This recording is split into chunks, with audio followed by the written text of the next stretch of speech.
Allah Subhanahu wa taala berfirman dalam Al-Qur'an Al-Ahzab 45-46. Ya ayyuhan nabiyyu inna arsalnaka syahidan wa mubasysyiran wa naziran wa da'iyan ila Allah biiznihi wa sirajan munira. Wahai Muhammad, wahai Rasulullah, engkau kami utus, engkau sebagai Rasul, engkau sebagai Nabi, kami utus kepada manusia. Untuk apa? Syahidan, sebagai saksi, wa mubasysyiran, membawa berita gembira, menyampaikan kabar yang baik, wa naziran, memberikan peringatan, menyampaikan ancaman, wa da'iyan ila Allah, sebagai dai yang menyuruh manusia kepada Allah, wa sirajan munira, dan engkau sebagai pelita cahaya dalam kegelapan, engkau sebagai rahmat dalam kezaliman.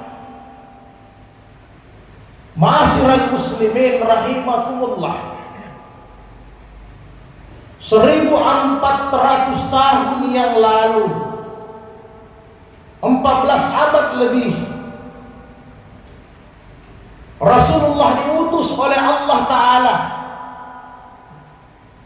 untuk melanjutkan tugas para nabi-nabi sebelumnya. Apa tugas para nabi-nabi sebelumnya? Menyampaikan kepada semua manusia agar mereka bertauhid, agar mereka bertakwa dengan sempurna. Maka inilah yang dilanjutkan Rasulullah sallallahu alaihi wasallam. Tugas beliau yang pertama syahidan, sebagai saksi bahwa sesungguhnya Allah itu Maha Esa, Allah itu Maha Kuasa, lam yalid wa lam yulad. Allah itu tidak beranak dan tidak diperanakkan. Allah itu sempurna.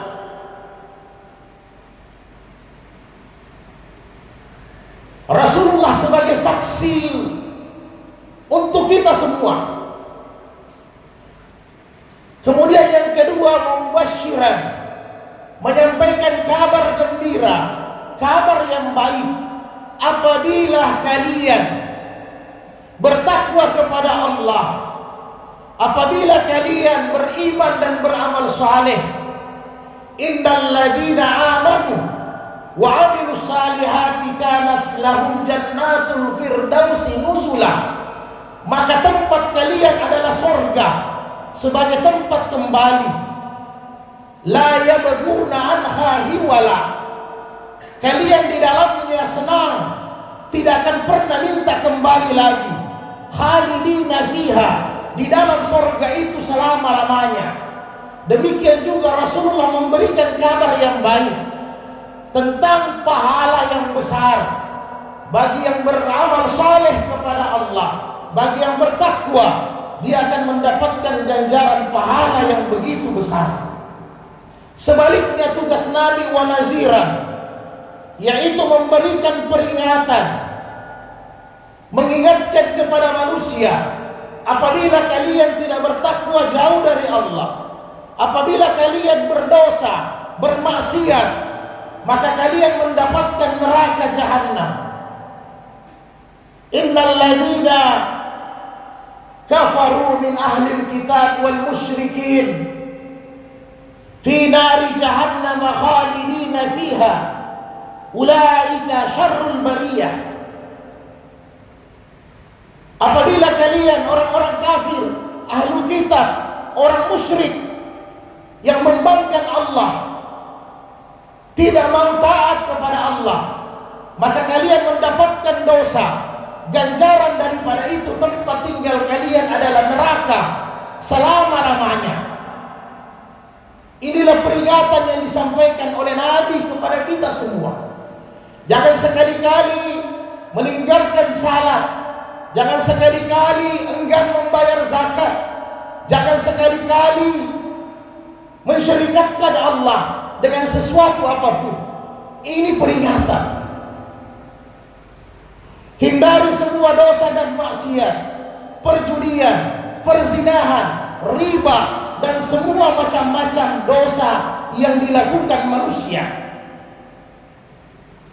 Wada'iyan ilallahi biiznihi, sekaligus Nabi sebagai dai, mengajak manusia kepada Allah, tentunya dengan cara yang hikmah dan bijaksana. Inilah yang Nabi lakukan kepada para sahabat, mengajak mereka, mendakwakan hati-hati mereka agar mereka mendapatkan hidayah Allah. Dan Nabi berdakwah dengan sangat lembut, Nabi berdakwah dengan sangat sopan, dengan kata-kata hikmah dan bijaksana. Itulah dakwah yang Nabi jalankan. Nabi bukan hanya mau'izatil hasanah, tetapi sekaligus uswatun hasanah. Nabi menyampaikan agama bukan hanya teori, bukan hanya janji belaka, tetapi Nabi menyampaikan sekaligus uswatun hasanah, memberi contoh akhlak yang baik, dakwah bilihal kepada umat manusia. Dan hasilnya apa? Dengan dakwah Nabi, dengan akhlak yang baik, maka kita bisa rasakan Islam menyebar di mana-mana pada hari ini. Inilah fungsinya sirajam munirah. Tidaklah kami utus engkau membawa rahmat, membawa penerang, cahaya sebagai lampu untuk sekalian alam. Bahkan dalam hadis hasan, hadis qudsi, ketika Nabi Adam alaihissalam berbuat kesalahan nenek moyang kita, jangan mendekati buah huldi, bahkan dimakan. Ketika itu Nabi Adam meminta ampun kepada Allah. Ketika dia mengangkat kepalanya, Nabi Adam sudah melihat di pintu surga ada tulisan La ilaha illallah Muhammadar Rasulullah. Maka Allah berkata kepada Nabi Adam alaihissalam, sempurnakan permintaan ampunmu, sempurnakan istighfarmu. Dengan apa? Sempurnakan doamu dengan Muhammadar Rasulullah, dengan salawat kepada Nabi. Seandainya bukan karena Rasulullah, maka aku tidak ciptakan engkau wahai Adam. Seandainya bukan dengan Rasulullah Muhammad, maka bumi ini juga tidak ada saudaraku yang berbahagia. Sidang Jumat yang berbahagia. Maka setelah Rasulullah meninggal dunia, tugas ini bukan lagi dibawa oleh para nabi dan rasul, karena nabi sudah selesai, rasul sudah selesai. Tugas menyampaikan kebaikan ini disambung estafetnya sama umat baginda Rasulullah sallallahu alaihi wasallam. Kita semua, kitalah sebagai dai yang memberikan kabar gembira dan peringatan kepada keluarga kita, kepada diri kita, tetangga kita, dan seluruh saudara-saudara kita kaum muslimin. Dan tugas ini selesai apabila juga kita selesai, apabila kita sudah dipanggil oleh Allah. Tidak ada kata pensiun, tidak ada kata selesai untuk menyampaikan kebaikan. Tidak ada finishnya bertakwa kepada Allah sampai Allah menjemput kita, sampai kita berhadapan dengan Allah nanti di hari kemudian.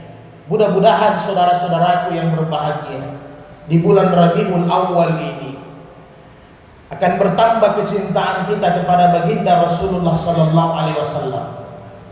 Tentunya kita mencintai Rasul harus wujud. Cinta itu harus terbukti. Maka tidak ada jalan lain. Tugas untuk menyampaikan kebaikan ini diemban di pundak-pundak kita semua. Amar ma'ruf nahi mungkar.